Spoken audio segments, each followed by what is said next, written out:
Hey, welcome to the podcast. I'm your host, Jordan Ramirez. You know how much I want to bring to you guys my film reviews for the podcast, but I also have to manage my work schedule and finding a place to live since there are not that many affordable houses to rent or buy nowadays. So, I have just read an article recently from CBS News about how our attention span nowadays seems to be getting shorter with videos on social media that only last for 30 seconds, and how newspaper articles nowadays are less than 500 words. On the other hand, movies are getting longer, at least 2 to 3 hours instead of being shorter, which has nothing to do with our attention span, but I'll get to that in a little bit. Television shows are also getting longer that can go on for 8 or 12 episodes that last for at least an hour or so. These are the so-called primetime television shows. And this article managed to interview an expert on the subject of attention span length and the scientific process behind it. Her name is Gloria Mark, author of Attention Span, a groundbreaking way to restore balance, happiness, and productivity. She said in the article, when doing research on our attention span, we would shadow people with a stopwatch, and every time they shifted attention, we click stop. In 2003, we found that attention spans averaged about 2.5 minutes on any screen before people switched. In the last 5 to 6 years, they're averaging 47 seconds on screen. You know, that is actually something that I never thought about. But thanks to this article, it is also proving to be a guide about the downsides of our short attention span brought on by technology, and what are some ways to be productive. According to Gloria Mark, the 3 downsides to our short attention span are: 1. People make more errors when they do attention shifting. 2. That it takes longer to do something because we have to reorient to every new task every time we shift. And 3. Our stress increases. When people are working on multiple tasks and they have to shift their attention, their blood pressure rises. Gloria Mark, in an interview for another article, Newsweek, mentioned that our surrounding media environment is also contributing to reinforcing our short attention spans. The shot length on a television show or film now is at 4 seconds. It could very well be that editors and directors are gearing their material to what they think our attention spans are, or they are influenced by their own short attention spans. But the point is, it reinforces us. Mark at one point states that this broader media colludes to reinforce us in having short attention spans, and of course the sources of interruptions just keep increasing with all the new technologies out there, end quote. Well, one would think that the constant distractions that make us lose our focus, whether it is work or a daily activity, are usually phone calls, ads, texts, email notices, people coming in and out of the office or house. Mark confirms this argument when looking in her research about our external interruptions. We looked at our data in terms of external interruptions that come from some outside source like a notification or phone call. We also looked at what we call internal interruptions or self-interruptions. That's defined as when you suddenly interrupt yourself and there's no apparent external reason for that. The statistical pattern of the data showed that when a person's external interruptions declined, then people increased their self-interruptions in the next hour. My interpretation for the reason for this is that people are accustomed to being interrupted. If a person doesn't receive an external interruption within a certain period, then they self-interrupt. That's what I mean by conditioning. We interrupted ourselves to maintain that pattern of interruptions. It is, of course, reflected in our short attention spans, end quote. What are some of the ways to reclaim our attention and our focus? Mark offers a few tips. 1. When you feel the itch to change tasks, analyze why. If it's just boredom or procrastination, make a deal with yourself to work another 20 minutes and then treat yourself to a reward. 2. Picture yourself at the end of the day. What do you want to have accomplished? What do you want to feel? In her own words, a concrete visualization of yourself sitting on the couch, watching your favorite show is really good motivation. Other tips include for your time on a laptop, computer, phone, etc., changing your screen environment, closing tabs, hiding your favorite social media apps, or stopping unnecessary notifications. This article discusses that this is not just a problem solver for one individual, but rather for the entire majority of people that will require major changes. Companies can have policies where they restrict the window of time when email is sent, for example. I'm also a great advocate of right to disconnect laws, which we see in places like France and Ireland. Right to disconnect can help people detach from work. But the bright side is that even though one can blame technological changes as to why our attention spans keep getting shorter, Mark says, I also believe that technology, ironically, can play a role as well in terms of creating smart personal assistants that can coach us to have a better attention behaviors. It won't do the work for us, but will help us learn what we need to do so we can have a better relationship with our devices, end quote. The book for those who want more information on this topic, Attention Span, a groundbreaking way to restore balance, happiness, and productivity. And you can get this book on Amazon, Barnes & Noble, and bookshop.org, or to learn more information about the author of the book, visit the website at gloriamark.com. So without further ado, today's film review is Everything Everywhere All at Once, followed by my segment, Allow Me to Explain. And now, as they say, on with the show.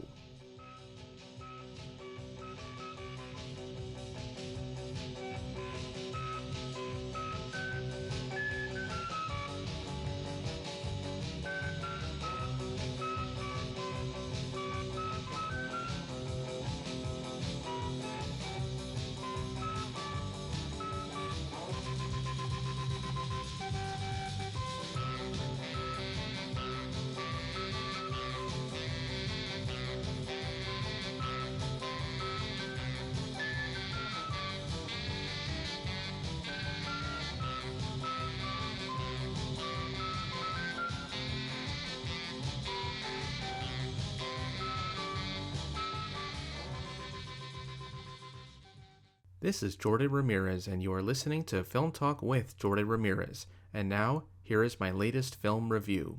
My film review for this episode is Everything Everywhere All at Once, released in 2022, directed by Daniel Schwartz and Daniel Kwan, starring Michelle Yeoh, Kei-Hu Kwan, Stephanie Hsu, Jenny Slate, James Hong, and Jamie Lee Curtis. Here is the synopsis of the film. Evelyn Wong, played by Michelle Yeoh, owns a laundromat with her husband, Wayman, played by Kei-Hu Kwan. One day, she has to file her taxes for the IRS to save her laundromat business that is failing. As she goes to the IRS with her father, played by James Hong, and her husband to discuss about her laundromat business with Deirdre, played by Jamie Lee Curtis, the IRS agent. As she is at the IRS, she is suddenly plunged into a raucous, if not bizarre, adventure in which she has to save herself from Jobu Tupaki, played by Stephanie Hsu. Providing her guidance to this bizarre Dadaist adventure is her husband from another universe. Evelyn is now journeying to what life could have been like if she did not own a laundromat and live in an alternative career of her choice. So what do I think of this film? I think this is one of the best surreal films in recent memory to come from two intelligent and brilliant artists that have embodied the essence of weirdness, but still manages to be fun and enjoyable. The film is different in that it is a trilingual film that switches from English to Mandarin to Cantonese. One minute you are watching a film in which the characters speak English, next minute the lead characters are switching between Cantonese and Mandarin. When Evelyn speaks to her husband, the dialogue between the two is in Cantonese, for example. Between Evelyn and her father, it is in Mandarin to differentiate from the generation gap and languages as the film progresses. The familial relationships that each character struggles to maintain in this film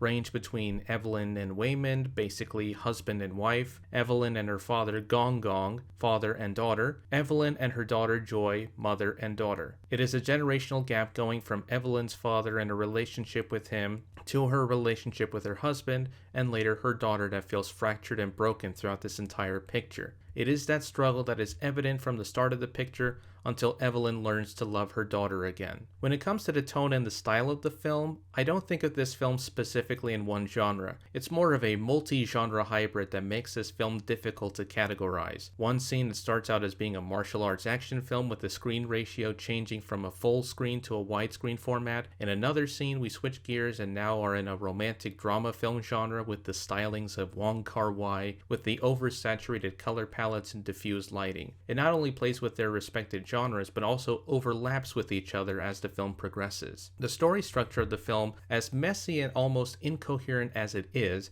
divided into chapters from parts 1 to 3. The first and last chapters start at the same location in the living room of the Wong household above the laundromat, as Evelyn is busy filing up her taxes. It is basically a Mobius strip that starts right from where we were in the beginning of the film. One would think that it is a bit repetitive, but it actually helps to reinforce the narrative of what Evelyn has learned since her visit to the IRS building at the beginning of the film. The logic when it comes to the understanding of the multiverse is Dadaist, absurd, or surreal. So in order to move from one universe to another, they have this idea called verse jumping. which is the concept that you have to do something weird, bizarre, absurd, stupid, or just plain batshit crazy to acquire or obtain certain skills while still in the real world. Mostly in this film for fighting, singing, or dancing. Basically, it is an idea that makes no sense, but it works in terms of the film's scientific logic that is both ridiculous but innovatively creative. Performance-wise, I thought that the talent in the film gave it their all. Michelle Yeoh and Ke-Huy Quan are great as a cinematic on-screen duo in whatever universe they may end up in, or just by sharing great dialogue together, whether it is in English or in Cantonese.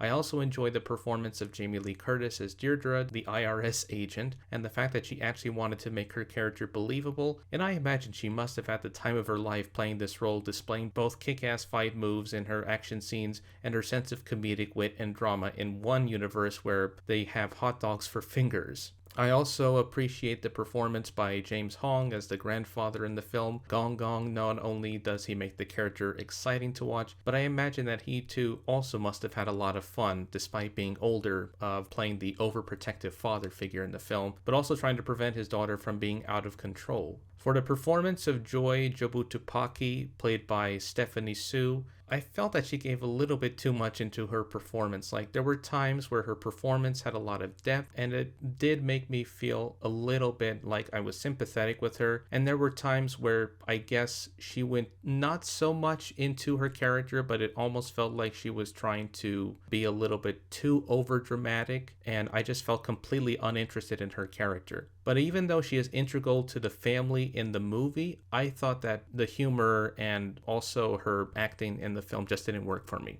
The origin for this film began in 2010 when Daniel Scheinert was doing research into the multiverse and watched the documentary Sherman's March. In the film, as mentioned by Daniel Kwan, the documentarian Ross McElwee was interviewing a linguist who talked about modal realism. Daniel Kwan, after viewing the documentary, started his research on the multiverse theory. Every single medium or art form, as well as mathematics and quantum physics, had their own version of the multiverse theory. Once the Daniels were in the development stage of making this film, they realized that Spider-Man Into the Spider-Verse came out, and their ideas were suddenly gone since both that film and Rick and Morty already took their original ideas and concept, and it became a frustrating experience. In the early draft of the screenplay, Evelyn was originally a professor who had undiagnosed ADHD. However, while researching the project, Daniel Kwan learned that he had undiagnosed ADHD. The film made references to the works of Wong Kar-wai. According to Daniel Scheinert in an interview, he said, "Wong Kar-wai leans heavily on imagery, not just dialogue, so we were just trying to create a shorthand for the audience even if they don't get the reference. We wanted to make sure they had some way to tell the universes apart." Other references include the children's book Sylvester and the Magic Pebble, the video game Everything, The Matrix, Sherlock Jr., Ratatouille, 2001: A Space Odyssey, The Goonies, Kung Fu movies, sci-fi movies, Super Smash Bros., and many more. A plot element that originally started off as a useless gag was the Everything Bagel. However, when the Daniels began developing the script,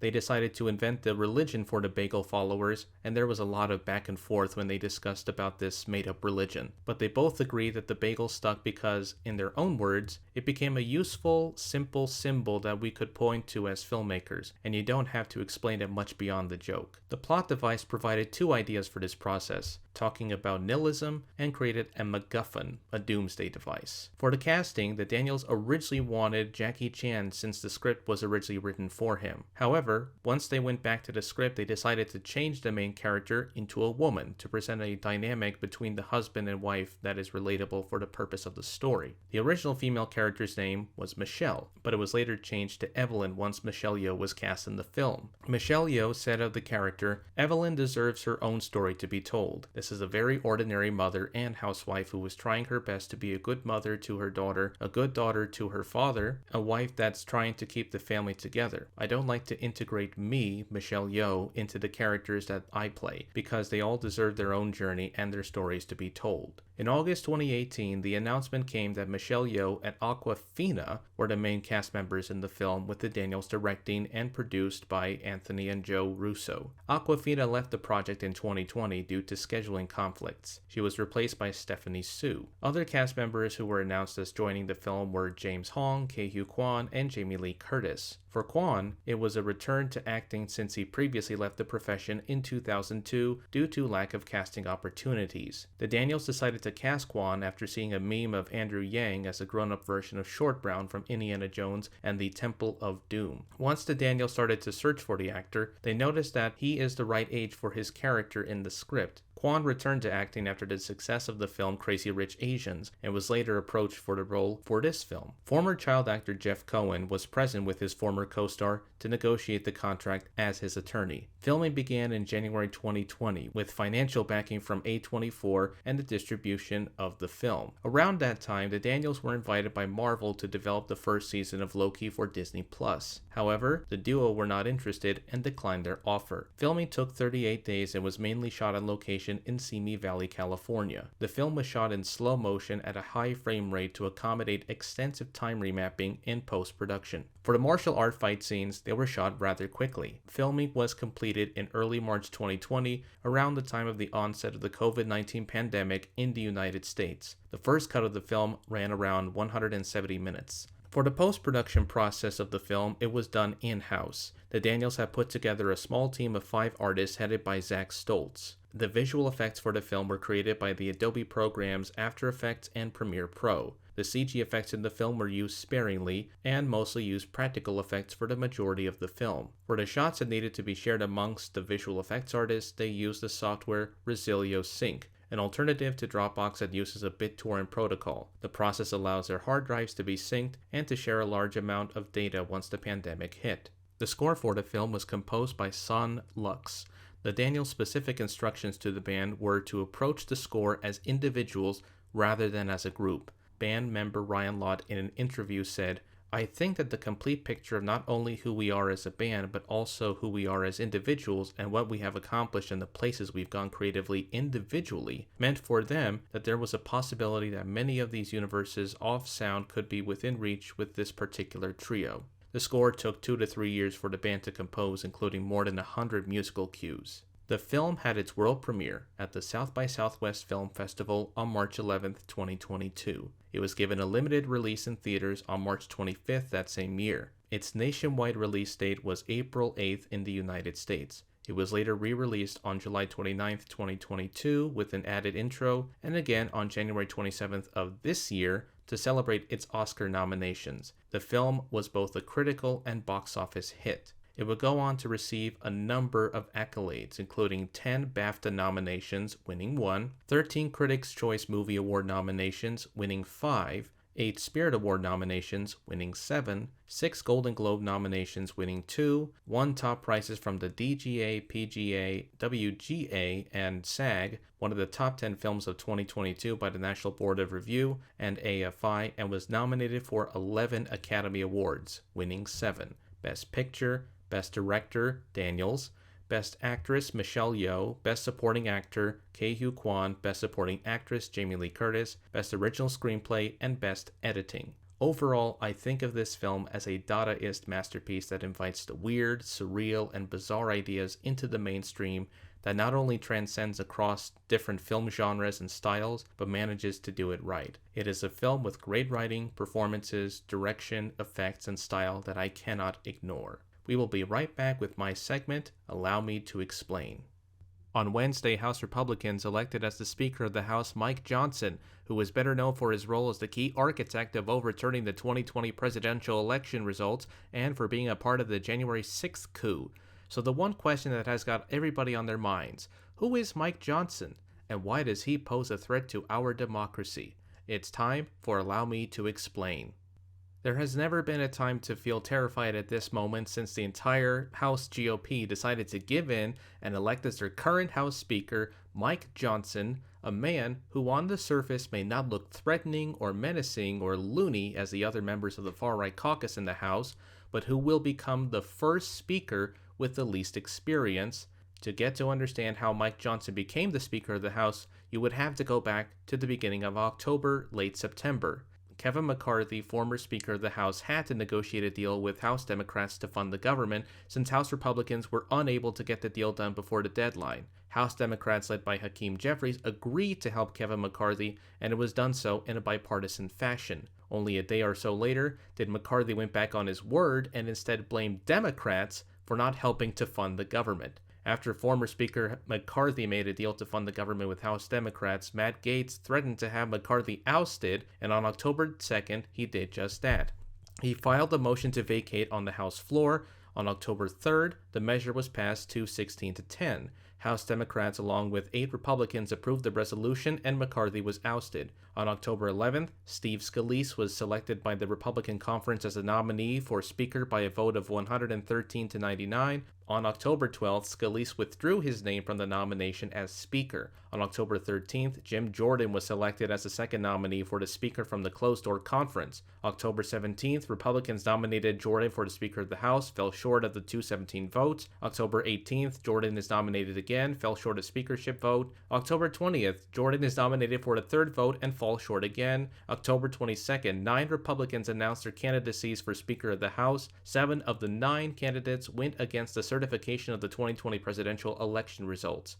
October 23rd, the candidates made their pitch to their colleagues for the Speaker nomination. October 24th, GOP had their closed-door vote for the nominee for Speaker of the House.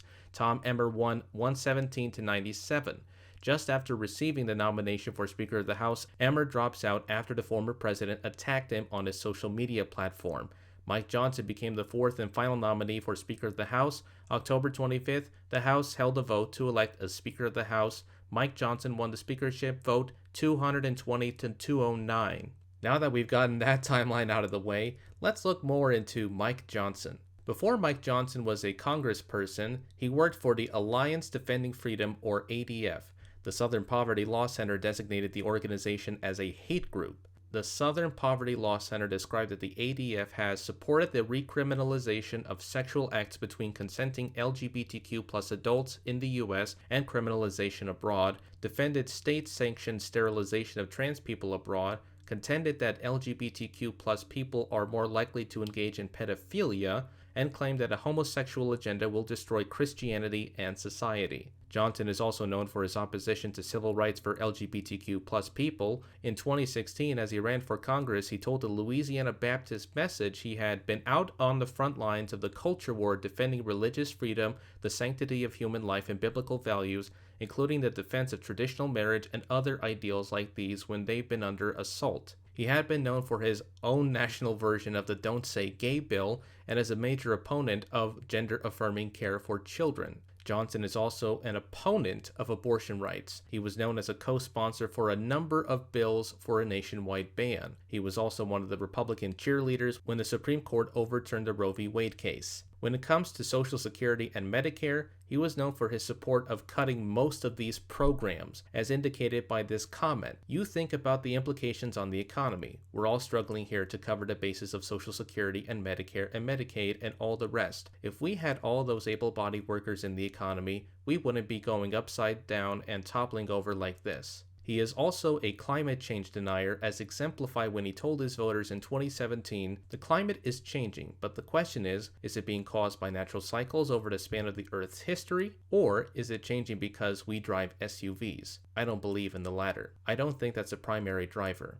He is also an opponent of the Green New Deal and was declared as an energy champion by the American Energy Alliance, a right-wing group known for its defense of fossil fuel. And finally, he is known as an opponent of American democracy. Besides being the main architect behind the coup plot to overturn the 2020 presidential election results, he was also the author of an amicus brief filed to the Supreme Court along with Ken Paxton, Attorney General of Texas, to invalidate the results that Biden won in Michigan, Pennsylvania, Wisconsin, and Georgia. Around 120 House Republicans signed onto the amicus brief.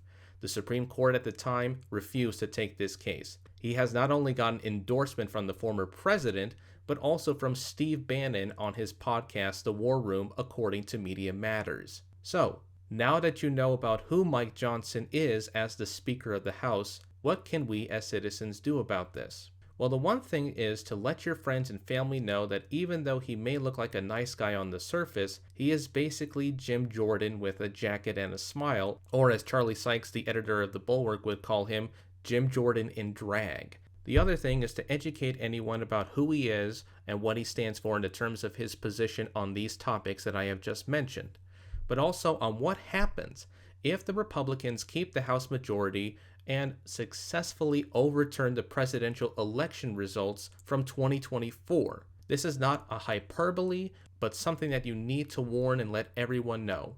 I know I don't want to say this, but I will say this right now, but every election and vote matters, and this is not something that you must ignore or overlook. This is an important election where democracy is literally on the line.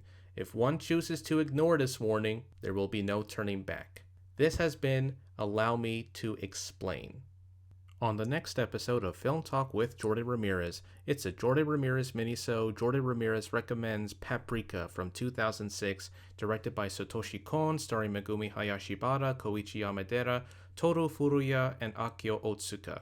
Airing Monday at 12 p.m. on Anchor, Spotify, Google Podcasts, and Radio Public. You have been listening to Film Talk with Jordan Ramirez.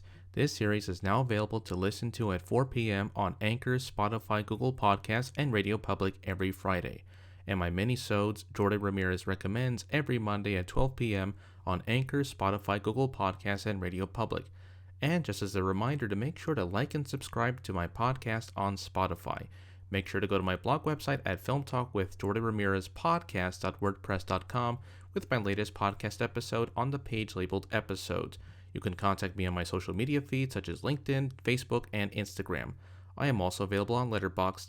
Check out my YouTube channel as well, Film Talk with Jordan Ramirez, and make sure to like and subscribe. If there is a film that you recommend that I would put for my next review, make sure to submit it to my social media accounts, and if you're lucky, make sure that you also recommend your favorite film and also put out your audition video on Instagram or on YouTube to make sure that you appear as a guest star on my next episode on a video podcast, special video podcast anyway, a special video podcast episode of Film Talk with Jordan Ramirez. And until then, I'll see you at the movies.